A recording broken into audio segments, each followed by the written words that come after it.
So we're gonna have Chris Guy in about 10, 15 minutes. I'm excited. This is gonna be our third podcast together. But what's different is I have my co-host David McDonald joining me today.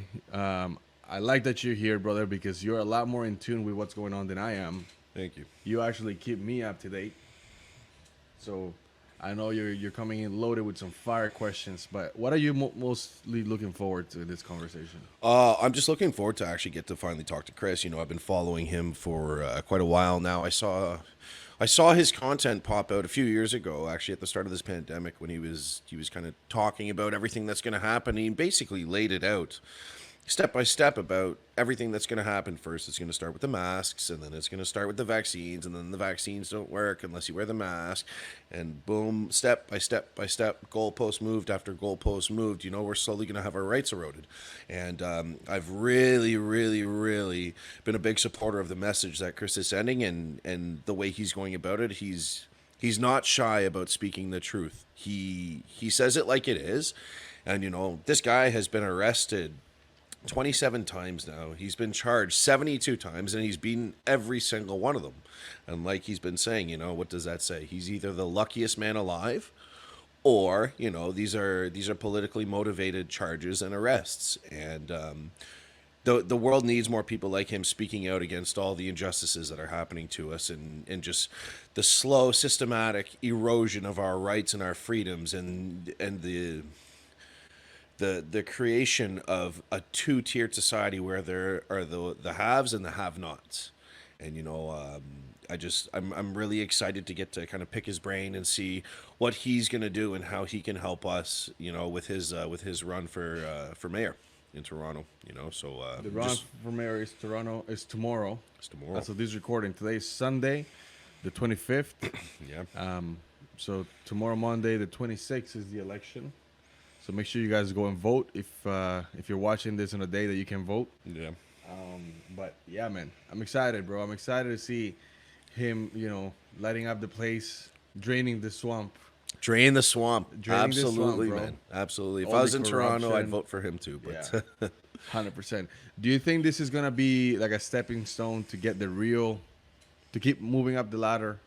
I really would like to hope that it's a step in the right direction. And what it takes is, like he says, mass non-compliance, just saying no, standing up for what's right. And we just need people globally to start standing up and, you know, standing strong to what's right, and not allowing the blatant in-your-face corruption to take place, and to call out our institutions, whether it's education, politics, financial, medical, whatever institution it is, to call them out on the lies and the corruption, just to make sure, you know, our rights, our freedoms, and just our own personal choices don't get taken away from us.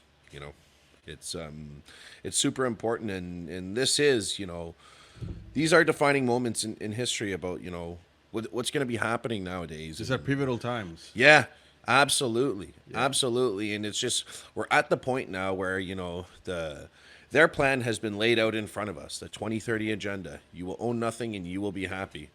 And we need people to stand up against this, because it's only going to benefit the few in society, the haves, and everybody else is going to be suffering from it. We're not going to have anything, and we're going to be told you need to live with less. You don't need this, while they live in abundance, right? Yeah, they want to... Do you see the... Something came up today, actually. I saw it this morning. This guy who glued himself to the floor, blocking traffic, protesting against global warming. But the irony is that he flew to that country to do it. The hypocrisy that we're seeing from people like this, from people that are shoving these agendas down our throats. You know, it's funny how the politicians and all the quote-unquote elites in society are the ones spewing all this stuff about we need to reduce our carbon footprint, we need to save the environment. Meanwhile, these people are flying on private jets across the world daily, you know. And their entourage are following them in cars. And not only that, but they're using taxpayer dollars to fund it as well. They're using our money that we pay taxes for. It's almost like cartoonish, you know. It's almost like a sitcom kind of way. It is out of a movie. Like, Go ahead. Sorry. You can't make this up. Like, it's just like a show. It's like a TV show. It's like, it doesn't make any sense at all. If you take everything what's going on right now, you package it up on a script and take it to HBO, they'll be like, this will never happen. You're out of your mind. They'll never fucking give you funding to make this show happen. But yeah, it's the reality of what's going on today. Well, it's funny. You say it doesn't make sense, but if you look at it, it does make sense. Everything makes sense. And it makes sense in terms of this is what they want to happen. This is how they're systematically doing it. Yeah. And if you're looking at their agenda, okay, it makes sense to take away their rights. It makes sense. If I was one of these elites who was trying to steal everybody's right, okay, how do I do this? Well, I've got to convince them that they're the problem. I've got to, we've got to turn it into like, we need to come together to do this. And your individual rights don't matter. And it's about the community. It's not about you. And you need to give up your freedoms for everybody else. But I don't have to give up my freedoms. I need you to do it for everybody else. Yeah. Because I need to be there and I need to be traveling around the world. I'm different. I'm different. Exactly. It doesn't apply to me because I'm a different person. Rules for thee, but not for me. You're listening to the baddest show on the planet. Get your money right, get your game right, and everything in between. This is the Bad Hombre Podcast. Stand up. Damn, son, where'd you find this? What's going on, everybody? Welcome for the third time, Chris Saccoccia. You guys might know him as Chris Guy. The reason why they call him Chris Guy is because he had, prior to getting involved into politics, he had a very successful company, and you're always pretty low-key about your personal success. You don't really talk about it much, bro, but I wanted to bring it up because, you've been arrested 27 times, charged over 70 times. You didn't have to do any of this. You had a baller life before.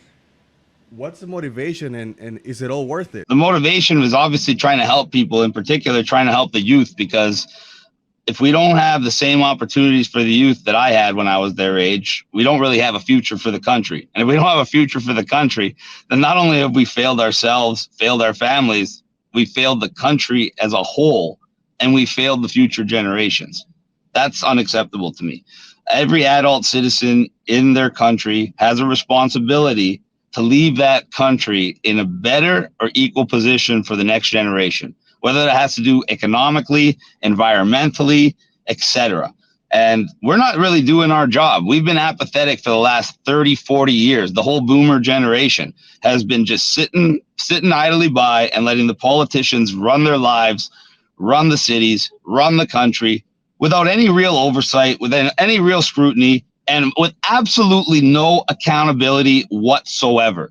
And we all saw it culminated in them literally locking us in our homes, closing down our businesses, and telling us we had to take an experimental injection if we wanted to be able to work or even be a part of society. And it's almost like people forgot this, even though it was literally just last year. People have very, very short memories, and politicians love this because that's how they get away with all the bad shit they do, because within a few months, people forget all the bad shit they did because they just moved on to some more bad shit. Well, this is a cycle that we got to break. Because if we go another 5-6 years and we get to their version of 2030, we're not going to like it.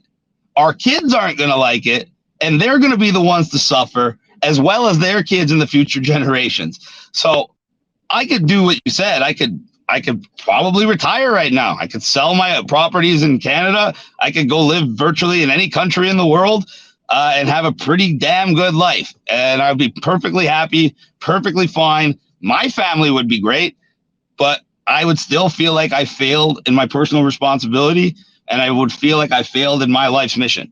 I feel like I'm here for a reason. I don't feel like it was an accident that I got thrust into this movement. I don't feel like that it was an accident that for the last 3 years, I've traveled all over the world and been fortunate enough to meet some of the most amazing people in the world and some of my lifelong heroes. And I definitely don't think it's an accident that I'm about 1 day away from becoming the new mayor of Toronto, the youngest mayor in Toronto history, and setting a record with the amount of votes that we're going to get. None of this to me is by chance. I believe that everybody has a purpose. And I believe that my purpose in life was to fight and fight for the people. And that's why I have been fighting for the people. That's why I have taken 27 arrests and over 70 charges. But because I'm fighting on the side of good, because I'm always doing what I know to be right in my heart, that's how I can get off every charge. That's how I can take all the abuses. That's how I can handle everything they throw at me and keep moving forward. And that's not only what I do in my daily life. That's not only what we've proven in this campaign, but that's exactly what I'm going to do with my administration. I've been a trailblazer all my life. I've never been a follower. I've always been a leader. I've always done things my own way, and I've always done things in a way that seemed to be more efficient than the vast majority of others, whether that was in the private sector or any personal project I was interested in. And I always dedicate myself 110% to my endeavors and my relationships. So I am 100% steadfast in my convictions and 100% confident, not only in my abilities, my experience, and my intentions, but with my drive, my passion, and my work ethic. There is simply no better qualified person to run the city of Toronto. And I've proven that over 4 separate debates where I debated over 20 of the mayoral candidates, and I was declared the easy winner in every single debate, including one that was voted on officially by the audience. So I know what it takes. I have what it takes. I've demonstrated not only do I have what it takes, but I've also demonstrated that I am a leader, not a boss. The big difference, we keep electing politicians to be our boss. We call them our leaders, but they don't act like leaders. And there's a huge difference between a boss and a leader. Believe me, I know. A boss will sit in their wonderful office on their thousands of dollars chair with their air condition, wearing their press suit, and they'll give out orders left, right, center. Some good, some not so good, but they'll order you to do stuff that they wouldn't do themselves. Stuff that they think is either beneath them, or stuff that they'll feel is a waste of time, or stuff that they just simply don't want to do, but will have no problem telling you to do it because they're your boss. Well, what happened with COVID, ladies and gentlemen? Did we have leaders or did we have bosses? Because if they were leaders, how come they told us we need to stay home? We need to close our business. We need to take an experimental injection. We need to wear a mask everywhere we go. We also now need to scan a barcode to prove that we got as many vaccines as they say we had to get, or we won't be allowed to work, travel, or even go to a restaurant or the gym. And by the way, because I'm your boss, none of these rules apply to me. I can travel. I can go to the gym. I don't have to wear a mask. I don't have to take a jab. Why? I'm the boss. I'm up here. You're down here. I'm better than you. I'm more important than you. That is the attitude of every single politician. They believe that they are in a class up here and you are a lower class citizen that not only doesn't have the intelligence to look after your own life, but you don't have the wisdom or the foresight to make decisions for your own family. Oh, no. Your bosses will make those decisions for you. It's not up to you whether you wanted to close your business. No, your boss, your elected official told you. So that's why we got to stop electing politicians and expecting them to act like public servants. That's why we have to stop electing bosses and expecting them to act like leaders. You know what a leader does? A leader is out there on the front lines. A leader is actually leading the pack, not from behind an office desk, but from the friggin' front lines. A leader has no problem getting their hands dirty. A leader will do whatever it takes to get the job done. And the last and most important thing of all, a leader would never ask anybody to do something that they were not willing to do themselves. So when you elect me, a public servant and a leader, not a politician and a boss, you'll never have to worry about getting locked down. You'll never have to worry about your business getting closed. You'll never have to worry about being forced to take an injection you don't want and don't need. And your kids will never have to worry about being segregated, masked, or told there's something wrong with them because they want to breathe clean air. That is the fundamental difference between my administration and any of the others that they're telling you to vote for. They already locked you down. They already closed your business. They already made your life a living hell. And now they're telling you to give them the keys to the golden kingdom of Toronto, and they're going to make your life so much better by raising your taxes and being ready to implement another lockdown as soon as the WEF and WHO overlords tell them to. If you want to have a business, if you want to have opportunity, if you want to be protected from future lockdowns, from 15-minute cities, if you want your children to be protected from SOGI, sexual orientation and gender identity, sexualizing them, perverting them, and confusing them in schools, there is only one choice for this election. And that is why they don't want you to see me on the media. That is why only the Las Vegas gambling websites are even showing that I'm in a top candidate.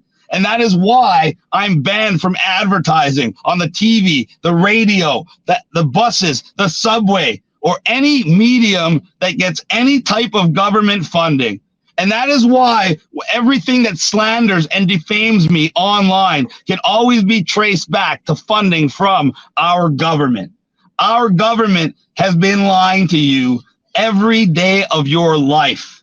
And the last 3 years, they lied to you about the most important things of your life: your business, your livelihood, your children's future. And they tried to get you to sacrifice your freedoms, your financial abilities, and your children's rights on the altar of so-called public health. And now they're trying to push forward with their new climate change agenda. And make no mistake, they want a personal carbon allowance. They want a digital identity. They want a digital currency. All things I warned you about years in advance. And not only was I there to warn you, I explained intimately how these new policies would negatively affect your lives. And then not only did I warn you and explain how these would impact your lives, every single time one of these politicians came up with a new problem to hurt you, hurt your family, I provided you a solution to help your family, a solution to help your country, a solution to help yourselves every single time. And what do you need in a leader besides somebody who will fight for you day and night, somebody who will fight and win? That's what you need. All of these other politicians will tell you exactly what you want to hear and then stab you in the back like they always have. I might not tell you what you want to hear. In fact, I might tell you exactly what you don't want to hear, because you're so programmed to accept the nice lie from somebody in a suit over the harsh truth with someone with a tattoo. That is how you've been programmed in society.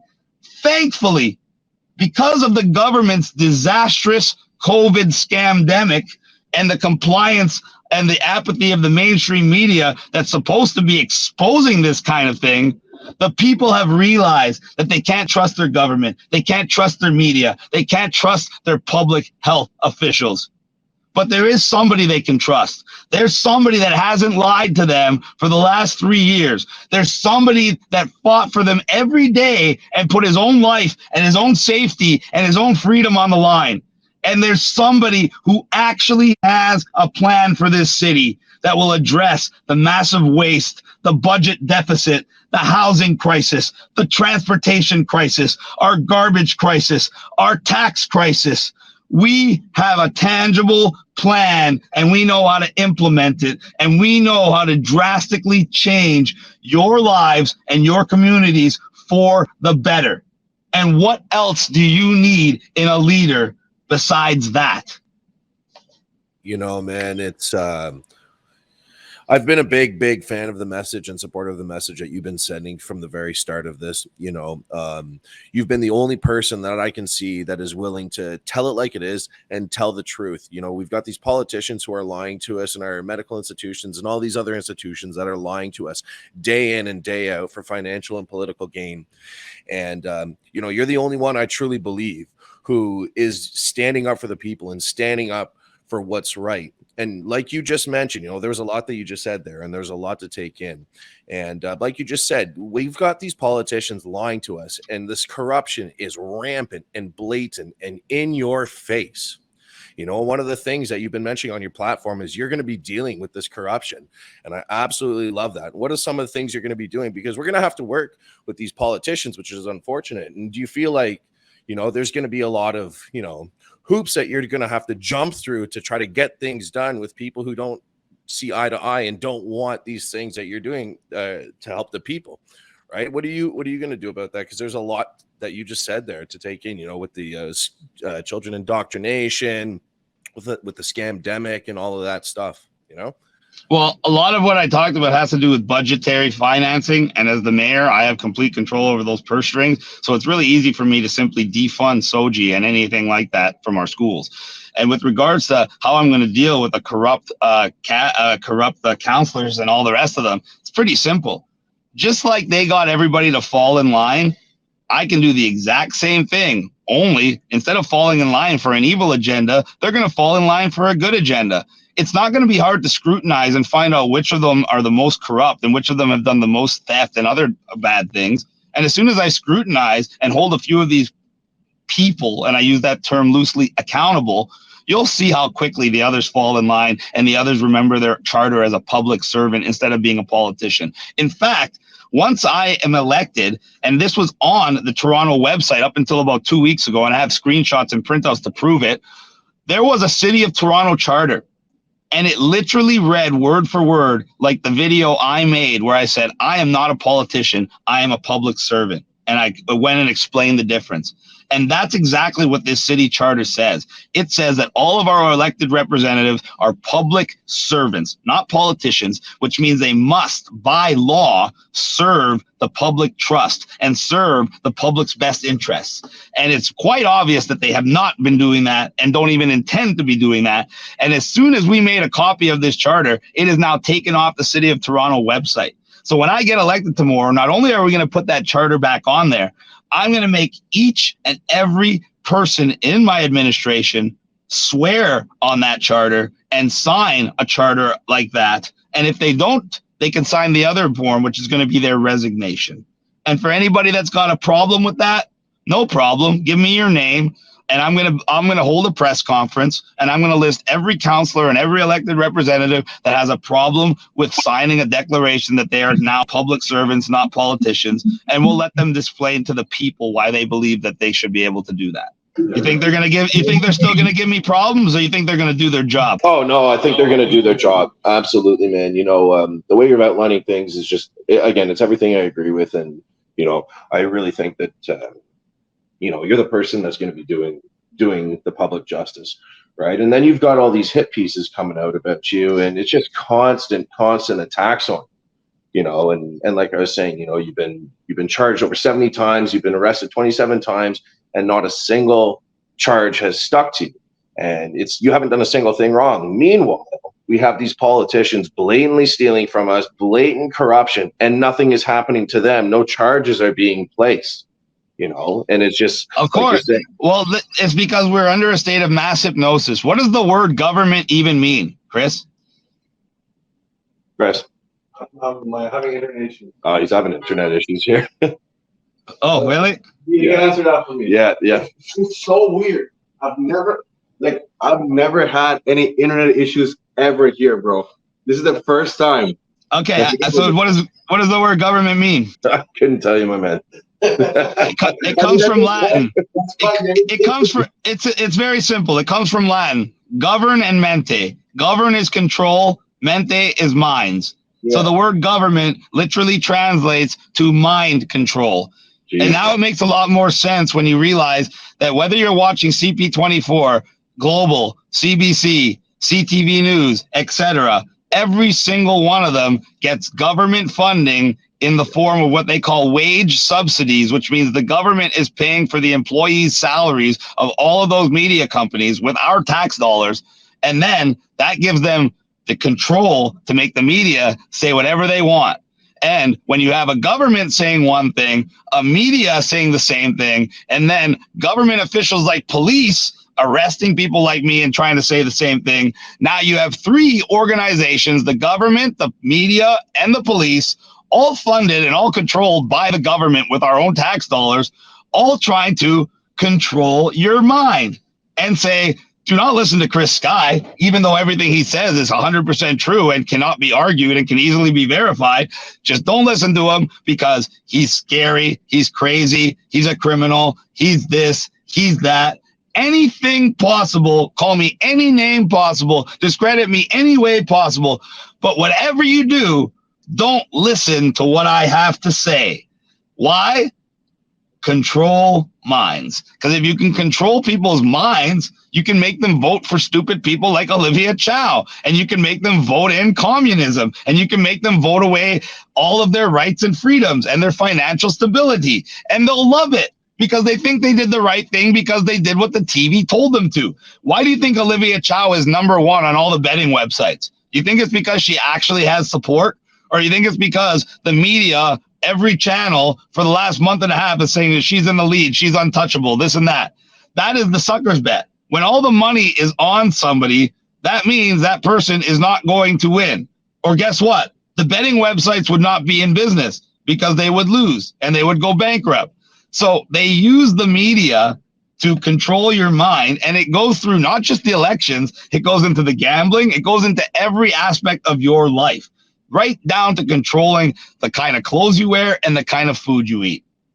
Take note of vegans. Are they vegans because vegan is really the healthiest thing since the dawn of mankind, even though there was never any vegan societies in the history of mankind because they couldn't survive? Or are they vegan because they watched some kind of propaganda that told them to be?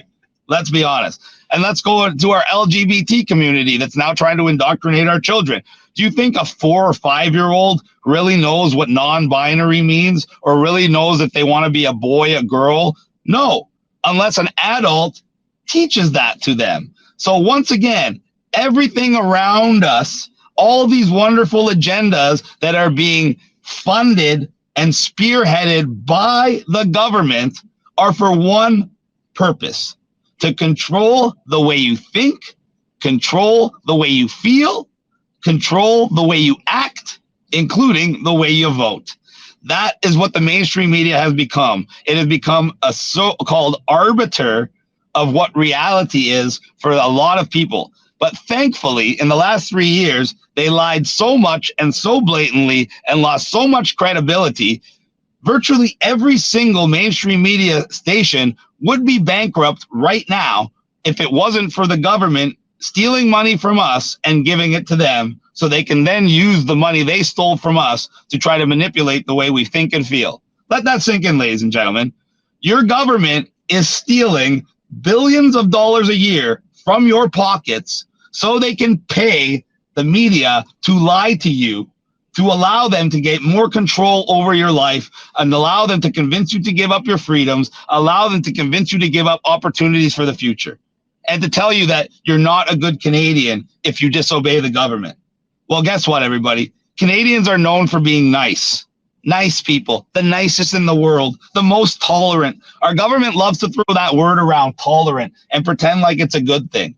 Look up the definition of tolerance. What does it tell you? Tolerance is putting up with something that you know is wrong, like watching a guy rob an old lady and not do anything, or try to rape a woman and not do anything, or robbing someone, allowing evil to persist, allowing evil to succeed, and not challenge. That makes you nice and tolerant. And Canadians are known around the world to be the nicest and most tolerant people in the world. And as we are smiling and thinking that's a good thing, our government is laughing in our faces and saying, look at these weak, pathetic fools. We can literally tell them anything. And not only will they believe us, they will act in their own, against their own interests. And all we got to do is tell them that they're a bad person if they don't. That's how weak we have become as a society, that men that used to hunt and gather and provide will now put on a mask so they won't have to face the 80-year-old Thai Walmart greeter lady that might tell them to put that mask on. A 40-year-old man in his prime, jacked with tats, in a beater, walking into Walmart with his little mask on because he's afraid of getting yelled at. That's what we got reduced to as a society because they want us to be nice and tolerant. We don't want people nice and tolerant. You know what I want? I want Canadians to stop being nice and to start being good. Good. That's what I've been the last 3 years. A good man, not a nice man. I can be an asshole. You know why? A good man has to be an asshole. Because if you're not an asshole, evil will just walk right over you. And if you're not an asshole, nobody's going to pay attention and no one's going to listen to you. Because nice guys finish last. There's a reason for that. Because people will take advantage of you if you do not stand up for yourself. And if you don't believe me, just rewind the last 3 years and replay your life and how you lived it. If you were one of the people that didn't stand up for yourself, what did you do? You wore a mask, you took a jab, you shut the hell up, you stayed home when they told you to. Did you have a good life? Absolutely not. You had the worst life out of everybody. Then there's people like me that stood up for themselves, said no, didn't do any of that. How was our life? Well, I got arrested a bunch of times, but my life was still 100 times better than yours because I did whatever the hell I wanted to do, and I was my own person. And we need Canadians to start being their own person. We need Canadians to start being good, not nice. A good man or woman will stand up to evil. A good man and woman will vote for the right person. A good man and woman will just say no to anything they know is not in the best interest of them, their country, or their family. And we need Canadians to step up and be good. And we're going to see that tomorrow at the voting booth because, guys, there's 1.9 million registered voters in this election. That is 300,000 more than in the 2022 elections. So that is already unheard of in history. We are already breaking records. We've broken records for the amount of registered voters. We've broken records for the amount of candidates. And now we've broken the record for how many early votes. 130,000 early votes versus 110,000 in the 2022 election. So now we are also on pace to break another record. The amount of votes in a by-election. I am going to predict now that we are going to have more votes in this tiny by-election than there were in the entire 2022 elections for all elected representatives combined. I am also going to predict that not only are we going to have vast participation amongst the 1.9 million registered voters, we are going to have massive participation in my secret weapon, my ace in the hole, my guarantee to victory. And you know who they are, Chris? It's the people like me, the eligible yet non-registered voters. There's over 500,000 non-registered eligible voters in the GTA. And I believe that a lot of them, hundreds of thousands of them, from age 18 to 99, are going to be getting up tomorrow, going to the nearest voting station with their IDs, registering on the spot, and voting on the spot for me. And I am anticipating quick question. a landslide victory. Sorry to cut you off. It's a lot of people that haven't had the need to vote until now. They don't know where to start. What do they start? What do they look for? Where do they go? What's the website? Explain it. There's we're actually made a video. We actually made an instructional video and posted on Twitter. I'm going to make an updated one because we're going to post a link to the website that shows all the different voting stations in the different voting areas. And you can vote if you're in Toronto, Etobicoke, Scarborough, or any of the Yorks, North York, East York, West York. And it's going to show the voting stations all listed. You just find the one that's closest to your registered address. You show up there tomorrow with ideally 2 IDs if you have them. They will register you on the spot and give you a voting card. On the voting card will be over 100 candidates. I am number 82, Chris Saccoccia. You simply circle number 82, you give it to them, and you're done. And I anticipate we are going to get 500,000 plus votes tomorrow. which, by the way, was almost as many votes in the entire John Tory election in 2022. Because we are going to get voter participation from the 1.9 million registered voters, and we are going to get massive voter participation from the 500,000 plus eligible but not yet registered voters. And there's a reason they're not registered. I can tell you, because it's the same reason why I'm not registered and why I've never voted. We have never had representation before. Every time there's an election, they give us these cookie cutter candidates like you're seeing on CP24 right now. And everybody that has a brain and everybody that has sense looks at these candidates and says, well, none of these people represent me. So I'm not going to get off the couch and waste my time voting for someone who's not going to make any good difference in my life. And the rest of the people also know this, but they just want to feel like they're part of something, and they want to feel like they cast their vote and they had their voice. And a lot of people are thinking, oh, I might as well vote for the lesser of the evils. Terrible and positive difference in their personal lives, their families' lives, and their communities as a whole. And that is absolutely inspiring for millions of people. The young kids, the 18 to 25-year-olds, they know that I'm going to create the opportunities that they want, opportunities for home ownership, opportunities to own a car, opportunities for gainful employment careers, which are going to provide success for years to come.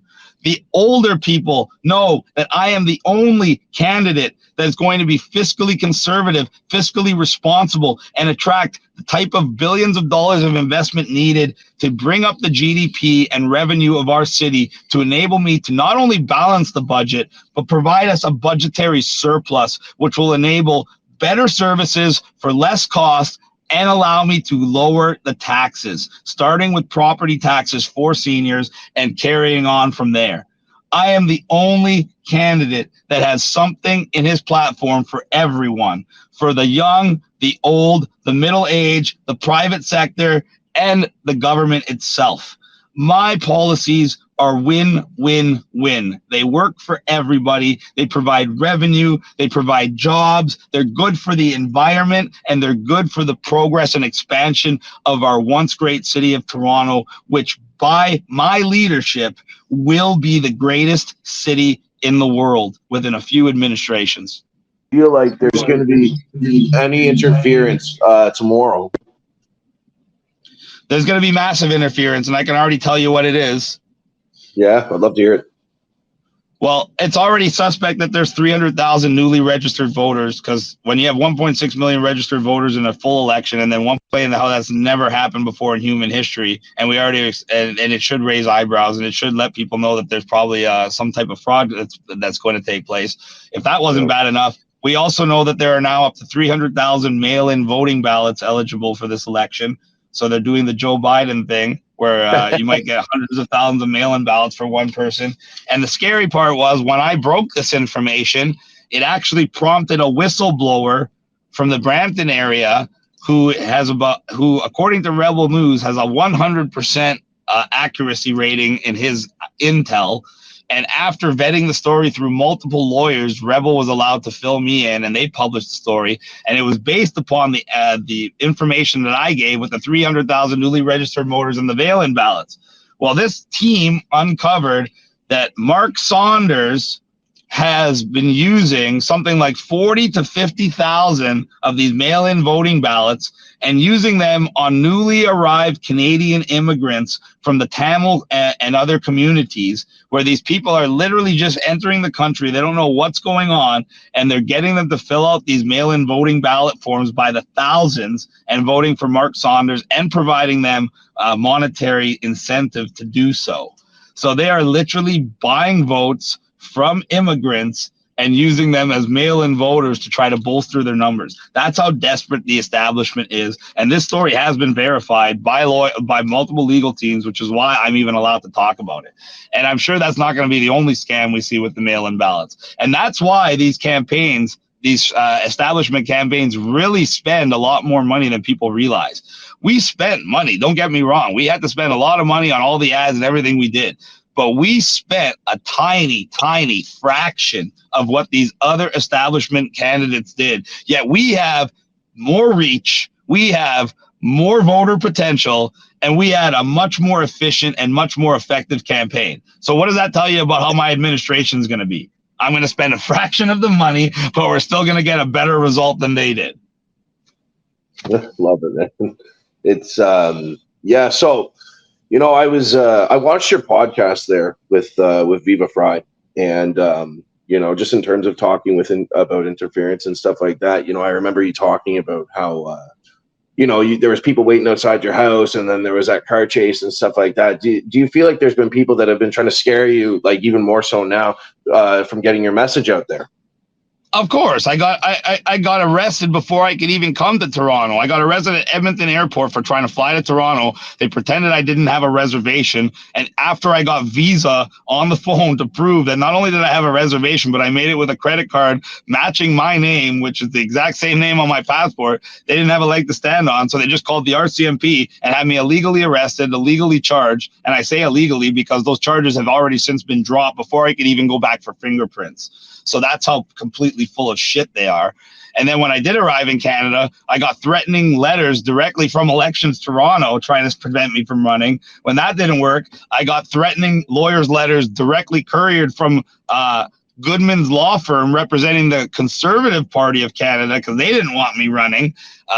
When that didn't work, they had all my venues cancel my initial fundraiser on me to try to prevent me from getting the initial startup funds I would need for my campaign. And thankfully, I found a venue, the third venue, that was actually willing to help me and not bow to establishment cronies.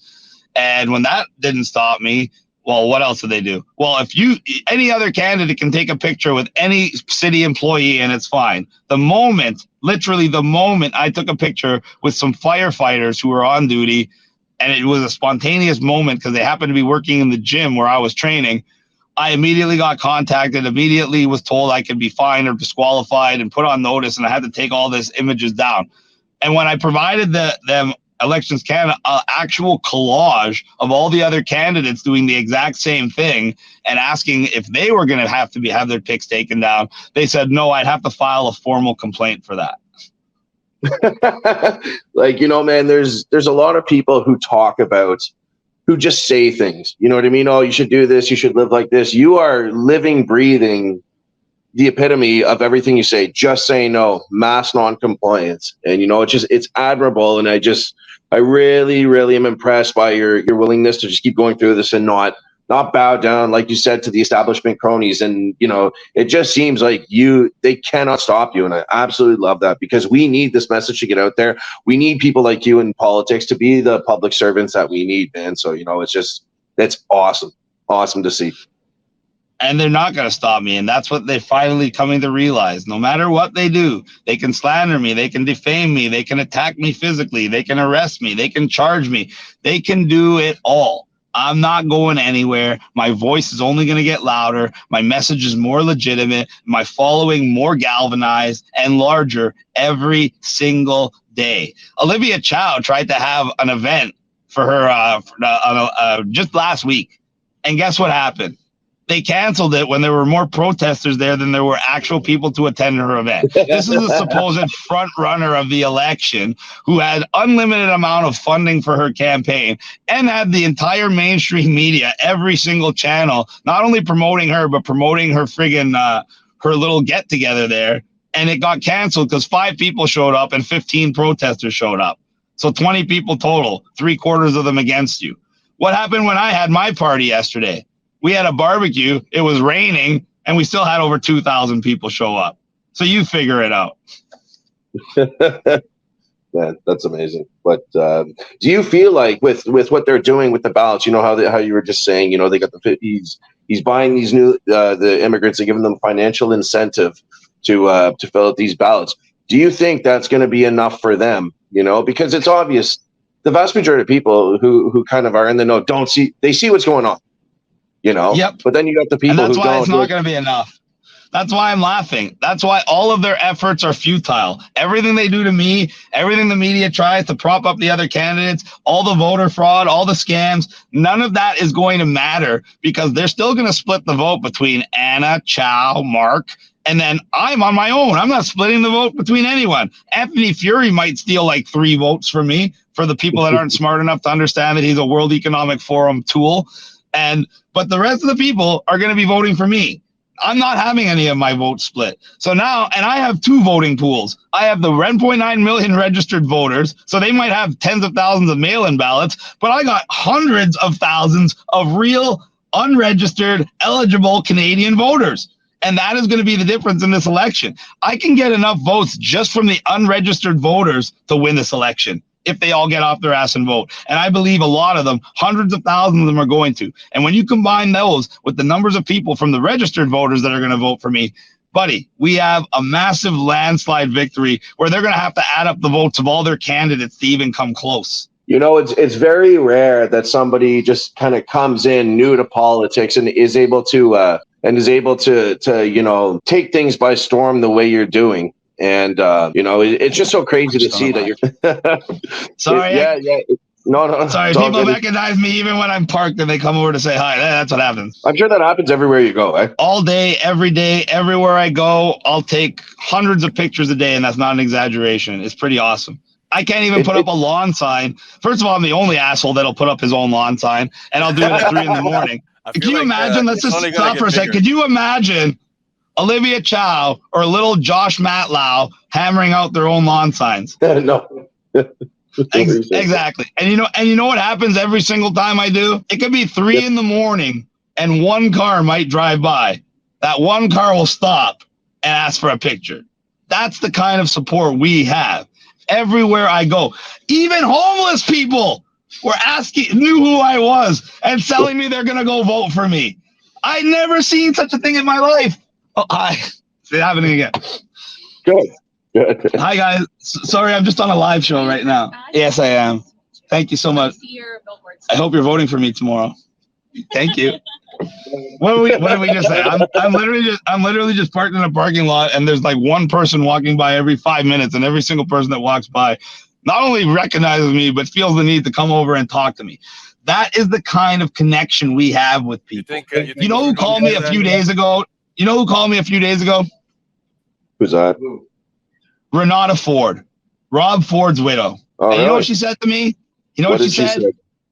She said, I got your number off your sign. It reminded me of my husband. She's like, I love your campaign and everything you're doing. You're tapping in to the same thing that Rob did. You're going to win. You deserve it. And I know you're going to be a fantastic mayor.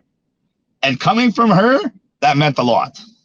And she has never even met me before. She called me because I'm a true public servant. So my phone number, my direct line, is on all my election signs, all my election material. And she, like many others, just decided to reach out. And me being who I am, I picked up the phone, even if it's hundreds of times a day. And she compared me and my campaign to her husband.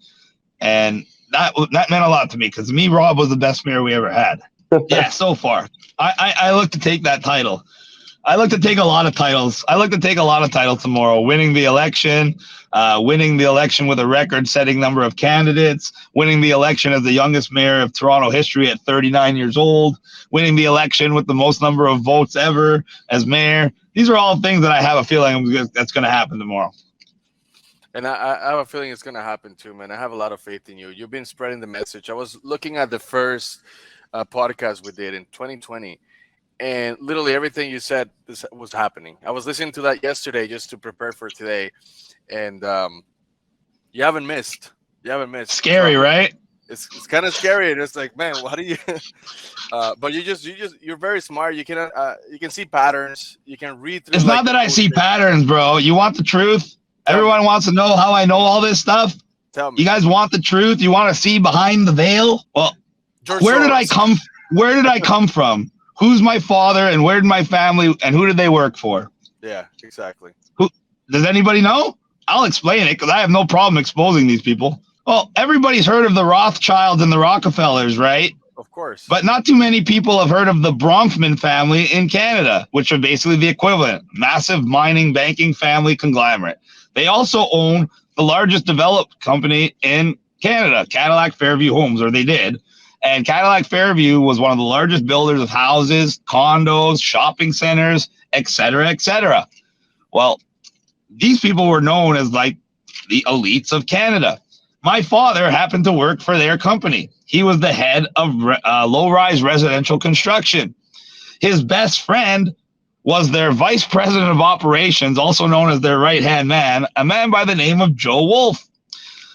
When I was born, and I am the firstborn and only son, coincidentally, I use that term lightly, they left Cadillac Fairview together, my father and Joe Wolf, and made their own home building company the year I was born. Joe Wolf also became my godfather. So as a very young child, I was brought up into a world of these people, the same people that are now in charge of doing all the bad stuff to us. So if you grew up in that world and you were surrounded by those people and you were surrounded by that attitude, and then as an 18-year-old child still, barely into university, working every single day with the government on top of that, you get some unique perspectives on life and you get to peek on different sides of the fence. So I learned a lot about their world. I learned a lot about the government world, and I learned a lot about what we would call the real world. They don't live in the real world. They live in a special world where they can do and say whatever they want. And we are only pawns and we are experiments. And so I lived in both worlds simultaneously, just like I worked in the private sector and the public sector simultaneously. So when people wonder how I have so much knowledge, so much foresight, and so much simply information from so many different aspects and sources, it's because I'm in an extremely unique position of how I was raised, where I was brought up, and what my career paths and everything brought me to. And then, thankfully for humanity, unlike all the people doing this to us who are demonic and evil, I happen to have a good heart and a good soul. So rather than become the Antichrist and take over like the next Trudeau puppet leader, I decided to become a champion of the people. And that is why you see me here before you today, when I could be virtually anywhere in the world, hiding out and living a good life, where now I'm probably going to get assassinated for everything I just told you. Yeah, that was my next question, or one of the questions I was going to ask is, like, you know, you're speaking out against the establishment, man, and like, look what's happened, you know, even in the States, and to people who speak out against it. You know, just people just seem to mysteriously unalive or die. You know what I mean? Guess what happens if they kill me? What's that? I still win. You think everyone's just going to stop fighting, stop just saying no, stop united non-compliance, go along with 15-minute cities, go along with Soji, go along with all the rest of it? No, it's already been exposed. Everybody already knows. The cat's out of the bag. You can't put Pandora back in the box. So if they kill me, all they'll do is make me a martyr. All they'll do is make me right. And all they'll do is make my message and my voice 100 times stronger than it already is. Granted, I'll be dead, but I'll be dead knowing that I won. So I don't give a shit. And who else is going to put up that kind of dedication? I literally have my life on the line. I'm literally all in, and I'm literally doing it simply to help the people, because I know the evil people are coming for you. And more importantly, they're coming for your children. And one last question I wanted to ask, man. You'll never kill yourself, right? No, absolutely not. Chris Sky will never kill himself. If they killed me, they'll try to make it look like an accident, like a car accident or something like that. So it would look like it would look like they had nothing to do with it, and it would be easier for them to try to make it just go away without making me look like a martyr or make it look like a political assassination. But they won't even get away with that because people aren't stupid and people will understand. They can't Michael Hastings me and just have my car blow up in a tunnel and people not asking questions. So that's why I'm public, because to me, the more public I am, the safer I am. Well, bro, we really, really appreciate David and I. We really appreciate you coming in, talking to us, bro, spreading the message. And we're in Ottawa, so we can't vote, but we're there with you in spirit. And the day you vote, you go for prime minister, that's when we'll definitely get up and vote for you, brother. Well, I'm definitely going to be prime minister one of these days. This is just a stepping stone, ladies and gentlemen. I'm becoming mayor. Yeah. I'm becoming mayor. So number one, I can set a blueprint for how all the cities are supposed to operate in the best interest of the people. Because when I become mayor and the rest of Canada tries to not do what Toronto's doing, but Toronto starts thriving in every way imaginable while all the other cities are lagging and even moving in the wrong direction. Well, surprise, surprise, guess what's going to happen? There's going to be a municipal uprising all over Canada. Candidates like me are going to get elected everywhere, and everybody's going to follow my lead, and all of a sudden, we're going to have a brand new country. And when that happens, I already have national support. How much national support you think I'm going to have when I turn Canada into the greatest city in the world? I'm going to be the best prime minister this country ever had. And if they think I'm stopping their agenda now, wait till I get in on a federal level, because I'm doing more than anybody else, and I'm not even elected yet. Man, I'm just big supporter of everything you're doing. I really appreciate you and all the work you're putting in. And buddy, David, Chris, I love you guys. Everybody, final message. We know government means mind control. We know the mind control is telling you that I can't win. We know the mind control is telling you that you have to vote for one of these establishment cronies. How about you break the mind control? How about you vote with your heart and you vote for what you know is right? And you vote 82, Chris Saccoccia, and we win a landslide victory. We save this city, we save this country, and we save the world. You've got sick tats. You've got a way with words, man. Love it. Love you guys. Thank you, bro. Sorry for the internet difficulties. This never Oh, happened. give it a rest, bro. You know that means nothing to me. Love you guys. It's a matrix. All right, man. Matrix. Go crush it. Thank you, bro. Cheers. Bye-bye. Cheers.